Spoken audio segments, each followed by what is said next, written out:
Oh, look at this. Court of Appeal and for the District of the State of Florida is now in session.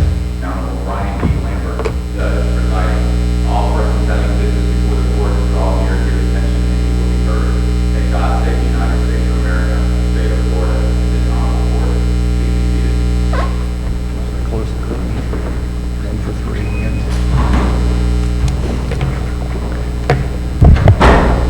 Good morning. Welcome to another session of oral argument with the 5th District Court of Appeal. As our marshals indicated, I'm Judge Lambert presiding today. Let me first introduce the panel. To my right and your left is Judge Wendy Berger. To my left, your right, is Judge Jim Edwards. We have 3 civil cases today. Take them in the order that it's listed on the oral argument calendar. Each side will have 20 minutes. I will set 5 minutes for rebuttal for the appellant in each case. If you want a different amount of time, let me know, and I'll set the clock accordingly. You'll see when you get into your rebuttal time that there'll be a yellow light that'll be flashing to you. I think we had an attorney on Tuesday, didn't quite understand all this, but you don't have to immediately stop when there's your rebuttal time. You want to keep going. It's just kind of a heads-up light to you if you want to save some time.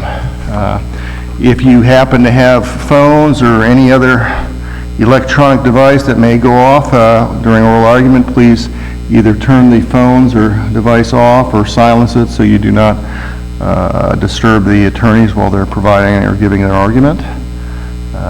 That being said, the first case on our docket is 16-2561 LLANO Financing Group, LLC versus Caroline ROUTSON. So, counsel, whenever you're ready.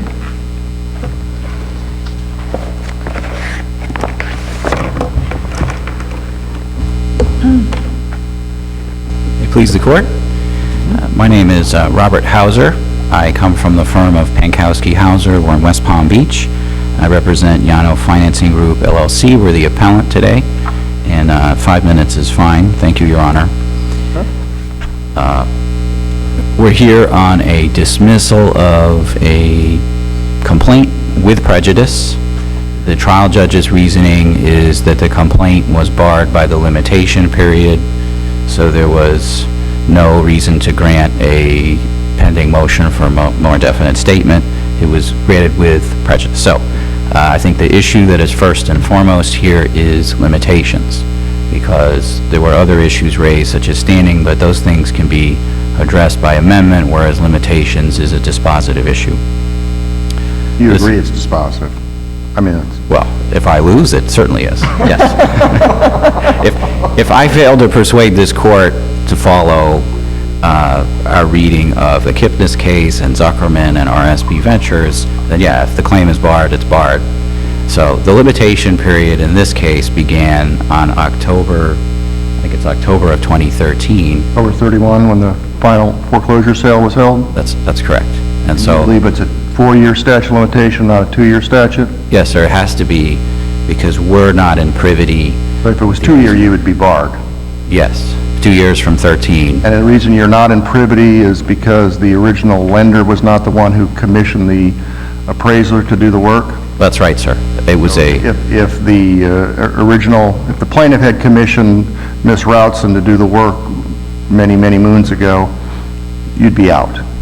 I agree with that. Okay, Because go we'd ahead. be privity, it'd be 2 years from the foreclosure sale in 13, and we filed just outside that period in 16. So it has to be a 4-year limitation period because the broker, as far as we know, and certainly based on the pleading, which is just the first attempt to plead, says that a mortgage broker hired this appraiser and presumably did so in the hope of handing this appraisal to various lenders in order to originate a loan for a client with that lender. So we don't even believe the original lender would have had privity with the appraiser unless those contract rights vis-a-vis the appraiser were assigned, much less the original lender's assignees down the chain as these mortgages are transferred and assigned. Under your theory of the case, essentially you could wait 20 years from the date of the loan and still sue. In other words, if the mortgage had been paid for 19 years, then default, and then there's a shortfall at the foreclosure sale, you would still say, hey, we didn't, my predecessor in interest didn't sustain a loss until 20 years after the appraisal, and that's fine. Well, that's only theoretically possible. It's extraordinarily unlikely because as mortgages are paid down, they travel from a point of being unsecured to secured. So there's only going to be a finite amount of time when this loan, as it's paid down, dips below that level of market In value. cases where mortgages haven't been paid for 10 years before the foreclosure sale, so. Well, but the other problem is in professional negligence, and I'm a professional, and members of the court were professionals back in the day, we all have that problem. In the professional negligence world, the way the Florida Supreme Court has set up our law in this state, the professional negligence case does not accrue until years and potentially decades after the actual act, which triggers the cause of action. Unfortunately, if someone wanted to sue me for something that I did 5 years ago, they could do so if the litigation over that issue didn't reach finality until 10 years from now. So in the professional negligence world... But the loss, if your allegation is correct, the loss occurred immediately on the funding because the mortgage really was not fully secured. No, sir. That's certainly the position that the other side has taken. It's a position that's being argued in these cases, but I think the Zuckerman case refutes that immediately. I mean, Zuckerman is a case where a lender, happened to be a person, but it was a lender made a loan that was never secured. It wasn't secured on day one because one of the spouses on the mortgage didn't sign it. So, and it's not like the lender didn't know that. The lender did know that. And so that mortgage had a certain market value on that day. It was a lousy market value. It would have been difficult to ascertain because you would have had to figure out what's the chance that this note obligor is really going to make payments on this in light of this defective mortgage. But that note and mortgage could have been sold by the plaintiff, and the third district held, as I believe they were required to hold under Pete and now Kipnis and all the cases that come between, that lender had no obligation to liquidate that loss or figure out what that loan was really worth in the absence of the mortgage. They were required to wait, frankly, until a court said, no, you don't have a mortgage. You've got nothing. And that is what triggered the limitation period in that case. In that case, it was 2 years because they were in privity, but we now know that there's no difference in the accrual of damages between the 2-year and the 4-year limitation period. On November 3rd of last year, the Supreme Court clarified that damages are damages. And it doesn't matter whether you're in privity or not. It doesn't even matter, amazingly, if we're traveling under 9511-4A, which is the professional negligence statute, or 9511-3. So Kipnis now clarifies that it's even under 9511-3, which I believe we are in. Since we're not in privity, we're a 9511-3 case. It's a 4-year limitation period, and the damages are when the damages accrue, and under Kipnis, that's a non-privity case. That's a bank, not even a professional negligence case, not even arguably professional negligence. It's a bank in Germany that gave bad tax advice, and so that was subject to a 4-year limitation period, and the final accrual rule, or the finality accrual rule, as they say, applied to a 9511-3 case. So it's no longer possible to put non-privity cases in a different box where accrual of damages are different. And the RSB case, which was just decided by the 4th District, the neighborhood court down in West Palm, I don't think it even cites Kipnis, and yet it follows that same rationale so closely and so well. And what's fascinating about RSB is that there are 2 tranches of plaintiffs there. The first plaintiff is the corporate client, which is not only an obligor on the commercial note, but the entity that loses title in the foreclosure case. So the corporate client in RSB suffers malpractice by professionals. the corporate client suffers a foreclosure at the hands of those professionals, and then it's affirmed by the U.S. Court of Appeals for the 11th Circuit. So the 4th District says, yep, for corporate plaintiff, your lawyer's goofed, and that cause of action created harm and damages on the date that this foreclosure was affirmed by the 11th Circuit. And that's fine. We don't have a problem with that ruling. It's consistent with our theory and our explanation. So the clock starts running for that corporate client. Meanwhile, there's some individual clients in RSB that also have a legal malpractice claim. And what's fascinating about the 4th District's ruling is not only are they not time barred, they're premature. So the 4th District is applying the Kipnis reasoning in exactly the way that I'm proposing here. Those non-corporate clients, the individual clients, are guarantors. They now absolutely know. It's not like they think, or they're not sure, or they might know. They know that they're obligated to pay the deficiency on that foreclosure. It's final, it's affirmed, it's a done deal. And frankly, it would be possible to figure out how much they owe. It's a deficiency. There's a piece of property, it's in foreclosure. It's mathematically possible to figure out how much those individual plaintiffs owe. And yet the 4th District says, not only are they not time barred, their cause of action is premature, and it's dismissed as premature. So those people not only don't have an obligation to sue, they're not permitted to sue until they have damages when, and it's going to be when that lender comes after them individually for the deficiency and they have to pay it. And then, and only then, when the judge puts down the gavel and enters a final judgment and all appeals are exhausted as to those deficiencies, that those plaintiffs are going to have a claim against their lawyers. And there's really no difference between what those lawyers have done. Guarantors should not be allowed to sue their lawyers and get, pulling a number out of the air, $100,000 if nobody's ever made a demand on them. Yeah. Correct? I completely agree with you.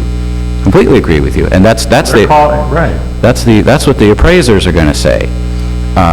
Yeah, I mean, you may be, if we had filed this suit, well, we wouldn't even own the claim back then, but if somebody had tried to sue the appraisers back in 06, 07, it would have been in 08 most likely when the market changed, and took the position, hey, back when you did this snapshot of the appraisal, the value, even then, you got it wrong.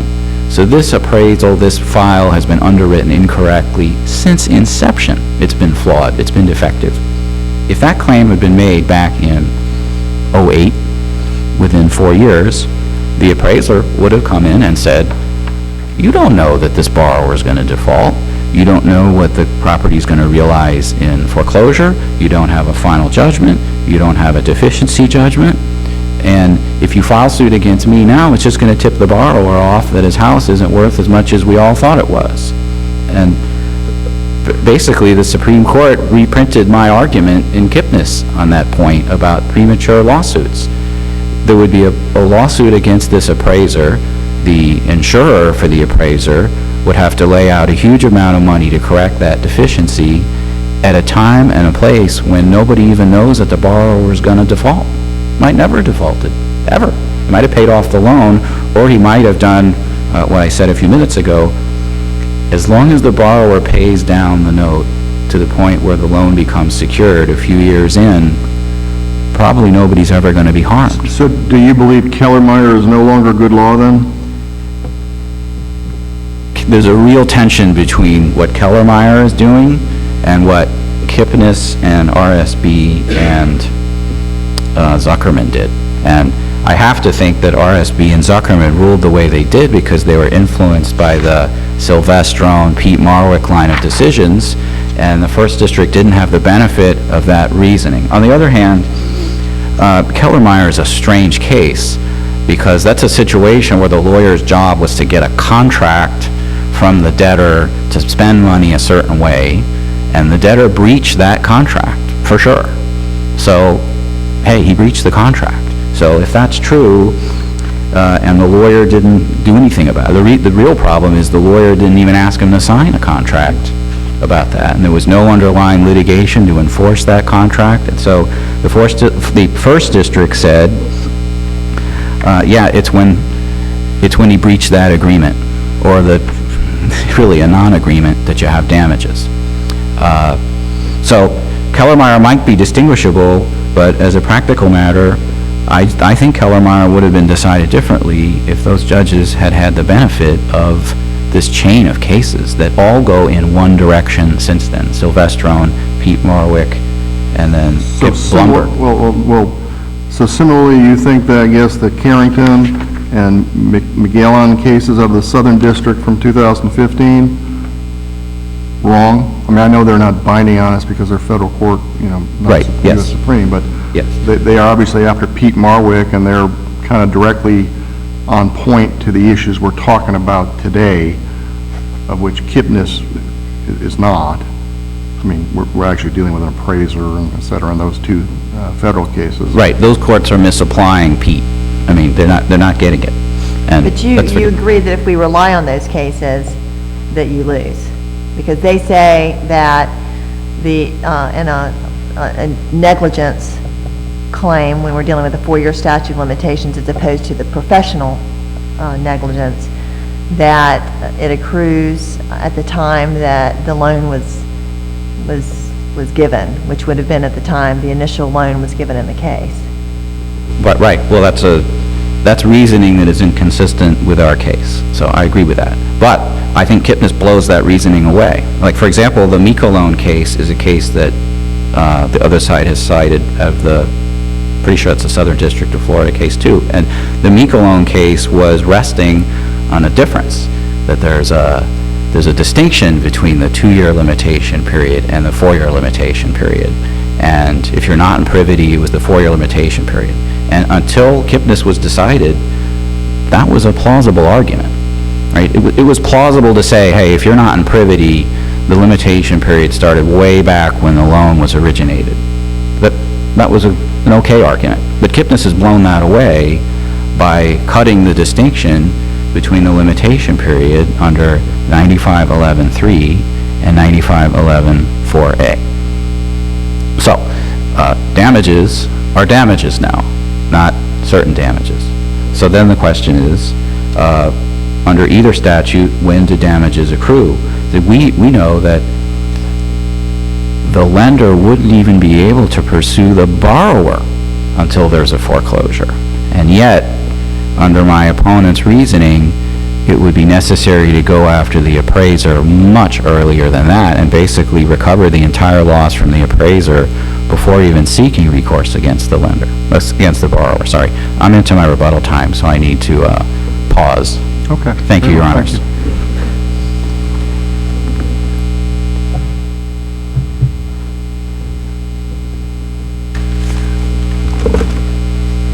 May it please the Court, I'm Jean Crandall with the law firm of Quinteros, Prieto, Wood & Boyer. I represent Carolyn Routson, a real estate appraiser, who was sued in 2016 on a January 2005 appraisal report. We respectfully submit that the trial court, the Honorable Melanie Chase, correctly dismissed based on both the 2-year and the 4-year statute of limitations. Under Tipsy Coachman, we alternatively argue that Llanos clearly had no standing and they failed to state a claim under Section 552 of the Restatement of Torts. Do you think this is a 2-year or 4-year statute of limitations case? I think it's a 2-year because of the way they pled it. I was prepared to argue 4-year first, just simply because they concede that. But under the 2-year statute, which is... Well, they concede they lose if it's 2 years, so if you convince us it's 2-year, okay, it'd be a good route to take, but you go how you want to go. Okay, I believe it's barred based on the 2-year statute, and all the federal court cases, including the Carrington cases that you cited, go along with that. On this record, the reason the 2-year statute applies is paragraph 21 of the complaint, which is at the record page 8. Llanos specifically alleged the plaintiff stands in the shoes of the original lender and has legal standing to bring this action. look to their initial brief, they say the original lender was and is the appraiser's client, so they've conceded that point. And then, look... They allege that the original, your client was the original lender's client? On the appraisal report itself, I believe it mentions the mortgage broker instead of the lender. But I am just taking their pleadings and saying their pleadings, if you accept them as true, allege privity. The other thing attached to the complaint is Exhibit D, which is the assignment upon which Llano's claims depends, because it is a stranger, a complete stranger to this transaction that just bought up these rights in order to make money for its own investors. But Exhibit D specifically states nothing about a trust, although this assignment is the basis of its claim. It specifically states the assigner assigns any and all award of damage or other compensation to which it would be entitled had assigner pursued the claims in its own name and own capacity, and here's the kicker, of original owner and holder of said rights. Clearly, when these complaints were filed, the theory was not, as Mr. Hauser is alleging it to be, any theory or cause of action on behalf of a securitized trust. They were attempting to stand in the shoes of the original lender. They found out that there was unfortunate precedent that said you've got to have an assignment of a specific tort claim by the original lender if you want to pursue that route. So in order to save their cause of action, they asserted they represented the trust instead. But their assignment documents do not support any claim on behalf of the trust. What was the measure of damages the day after the loan was funded? There's several different possible measures of damages. Number one, what would normally happen if you have a defective appraisal is you get a second appraisal. So the cost of a new appraisal would be a measure of damages. The cost of the appraisal itself would be a measure of damages. And then if there were some consequential damage because a loan was funded in the interim, it would be the value of the note as secured versus the value of the note as unsecured. And that has a market value. Especially what makes this this argument of Llano so inappropriate in the context of who they are is the fact that the trust it purports to represent is a securitized trust that issued certificates to residential mortgage-backed securities rated by Moody's. It's like a stock. The interest they purport to represent is like a stock that has market valuations that change every day based on, for one thing, county tax appraisers' valuations that occur on a yearly basis. This is not a lender that bought and held the loan for 30 years. It was intended to be bought and sold. Okay, but let's say it's Wells Fargo Bank. It's just, and let's say Wells Fargo Bank they made the loan and they keep their loan. And as Judge Edwards indicating, so the day after the loan is funded by Wells Fargo, your opponent's best argument seems to be, well, what's the damage? I mean, if Mr. Borrower paid the mortgage for 30 years or however many years the mortgage was, where's the harm to Wells Fargo? Where's the harm that a Wells Fargo would pursue your client for damages because the appraisal's inaccurate? There's a lot of harm on the day after the loan is made. Number one, this is not an insurance policy against what might happen in foreclosure 30 years later. An appraisal is a snapshot in time on a specific date. And what it does, it's a vendor like anybody else, any other mortgage vendor.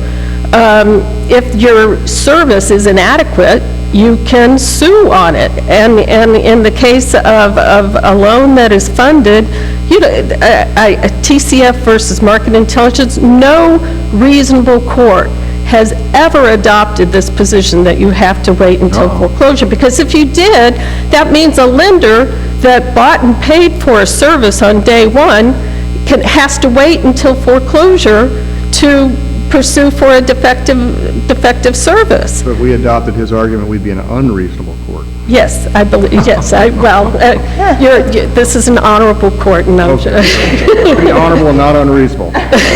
What a concept. All right, go Okay. ahead. All right, anyway, what I was saying, I believe what they are advocating is against the great weight of authority. But again, what you have to understand, LLANO is not a mortgage lender.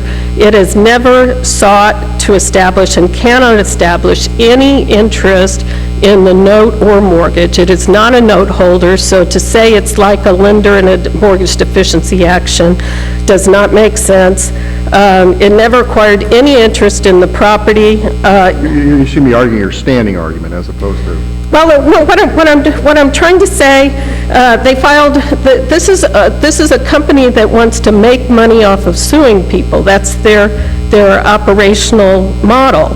They've sued 500 appraisers nationwide, 150 in Florida, filed 15 appeals, 5 of which have already been dismissed and procuring them affirmances.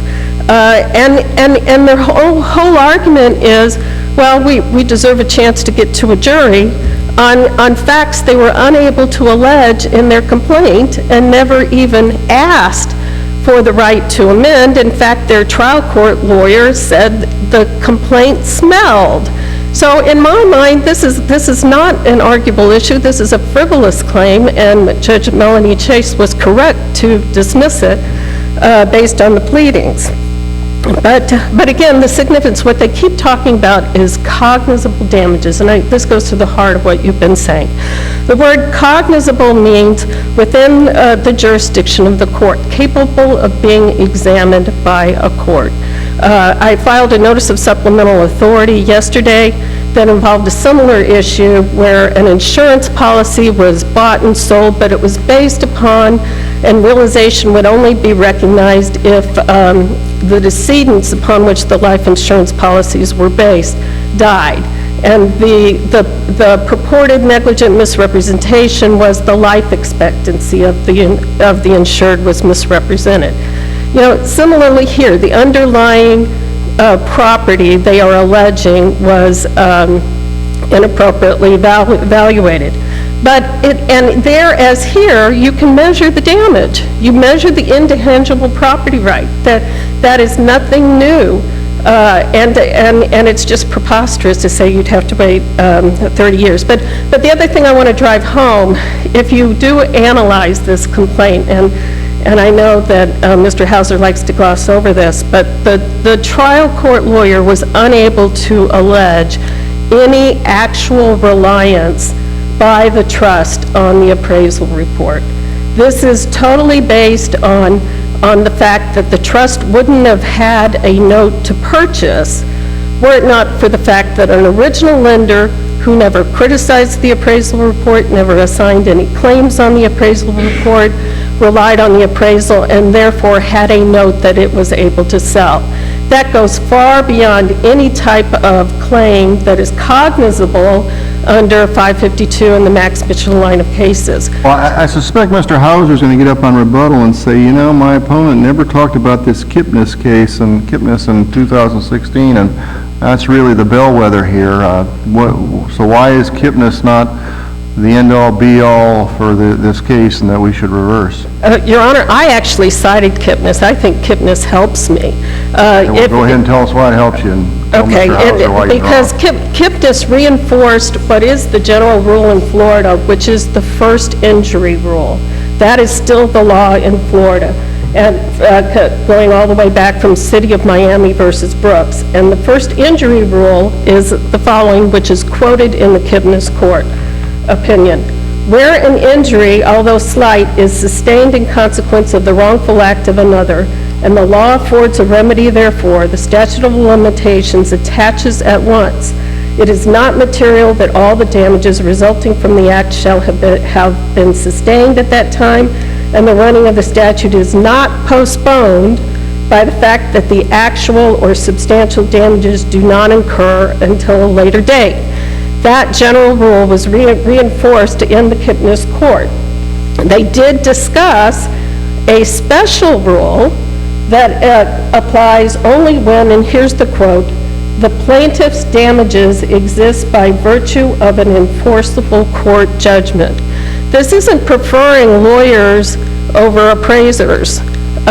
This is a question of transaction damages versus litigation damages.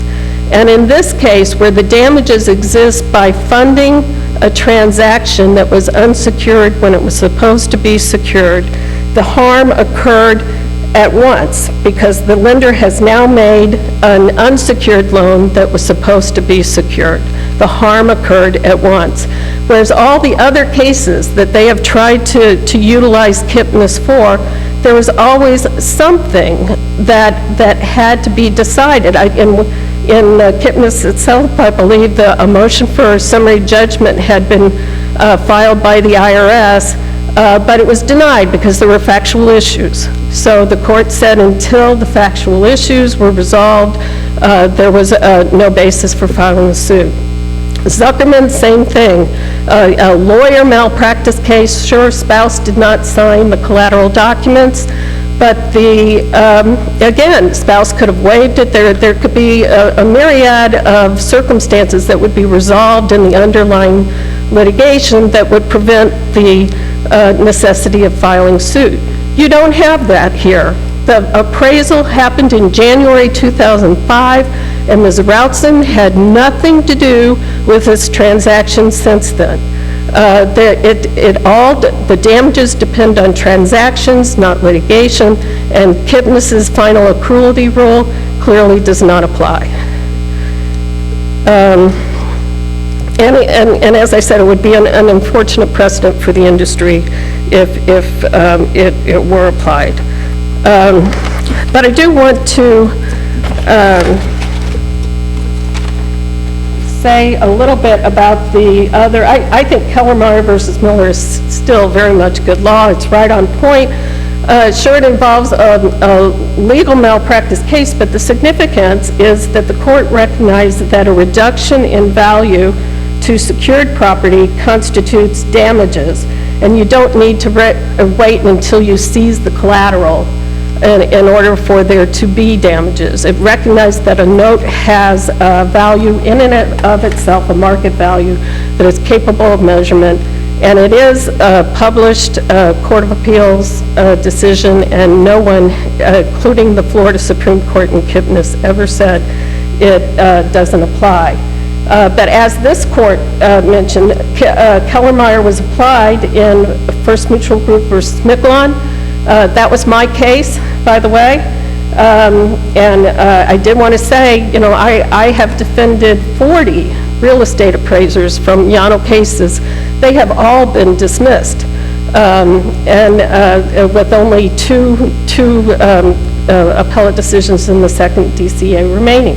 And the reason that they've been dismissed is again, the inability to plead. That's really not part of our record, is it? I'm sorry? That's really not part of our record, that Okay. your history of this litigation in other parts of the state, is it?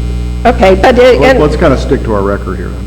okay. In Miquelon, the court said in the absence of privity, plaintiff's claims accrued at the time the original lender received a negligent appraisal and funded a loan on improperly valued real estate. Carrington Capital Management versus Carr, the very same thing. That was Judge Rosenberg, November 9th, 2015. The appellate courts nationwide have rejected LLANO's arguments. TCF National Bank versus Market Intelligence specifically said, with regard to this wait until foreclosure argument, if for limitation purposes, some damage, and this some damage is the rule we apply here in Florida as well, does not occur until foreclosure, a lender could be prevented from bringing suit for decades after realizing a value estimation it received was performed negligently. That is, again, that's the United States Court of Appeals for the 8th Circuit, 2016, but it applies directly to the same type of damage formulation test we have here in Florida. Again, I think I've explained to you why I believe the Pete Marwick line of cases do not apply, but Kipnis is clearly the last word on the subject, and I've already addressed that if anything, the Florida Supreme Court cut back on Pete Marwick and Bloomberg in the Kipnis decision by clearly stating it only applies when liability depends on an enforceable court judgment.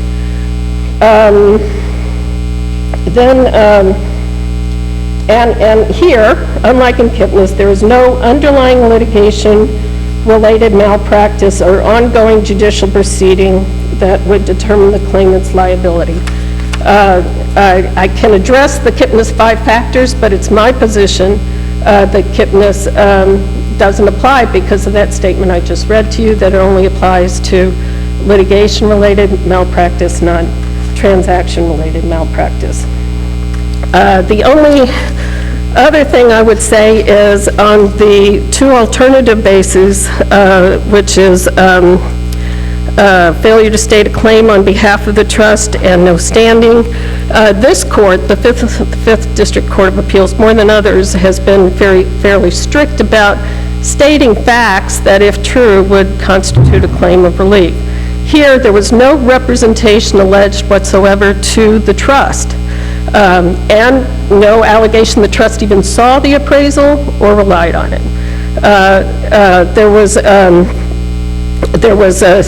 In this particular appraisal, unlike some of the others, there's no what's called a certification 23 that would have, if it was in the appraisal, say secondary market participants can specifically rely on this report.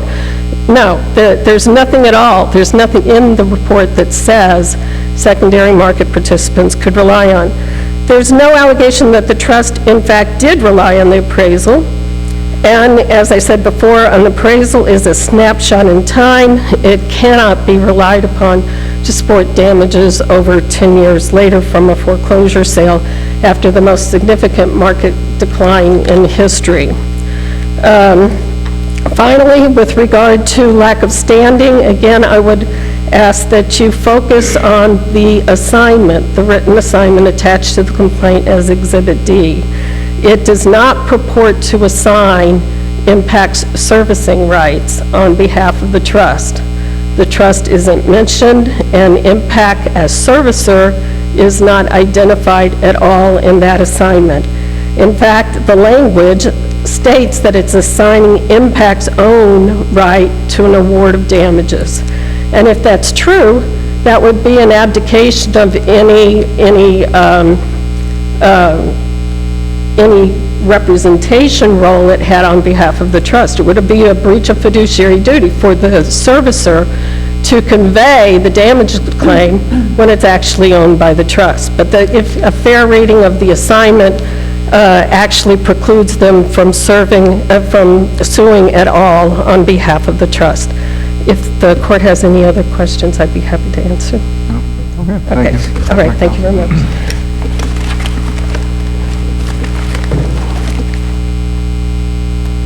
Okay, Mr. Hauser, you have 4 minutes and 6 seconds.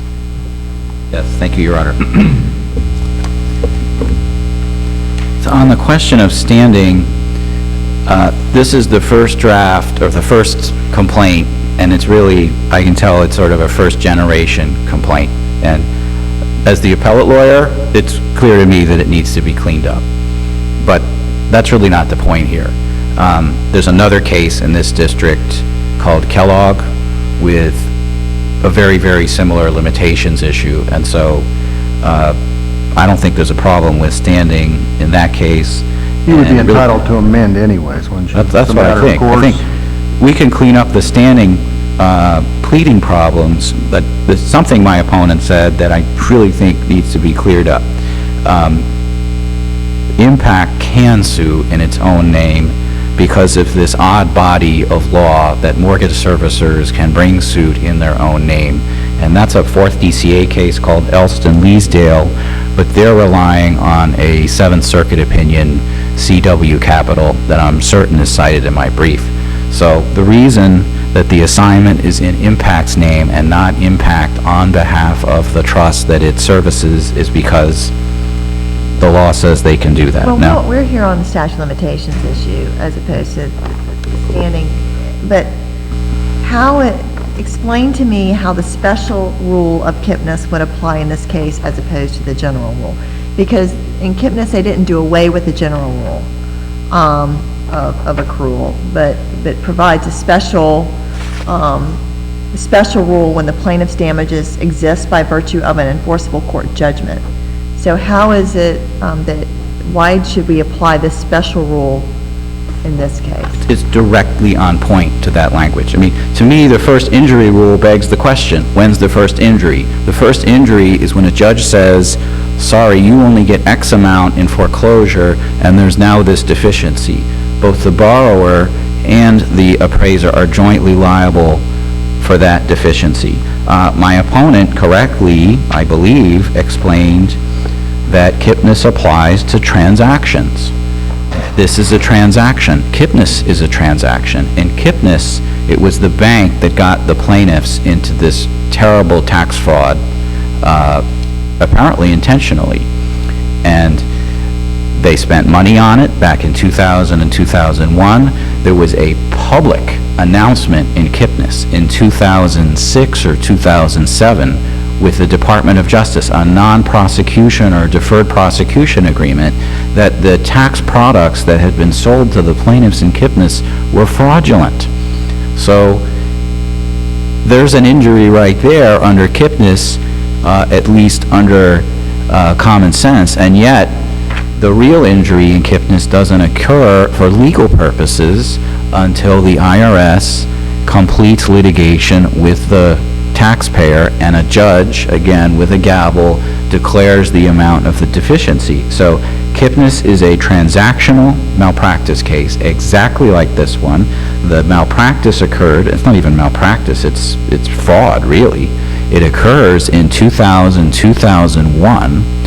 It is all but announced in 2007, and yet the victims, the plaintiffs in that case, are not required to sue under Kipnis, despite spending all kinds of money litigating with the IRS until after 2012, when a judge enters the amount of the tax deficiency. And the reasoning is, we just don't know how much your taxes and penalties are going to be until a tax court judge says so. And that is exactly what happens in a foreclosure.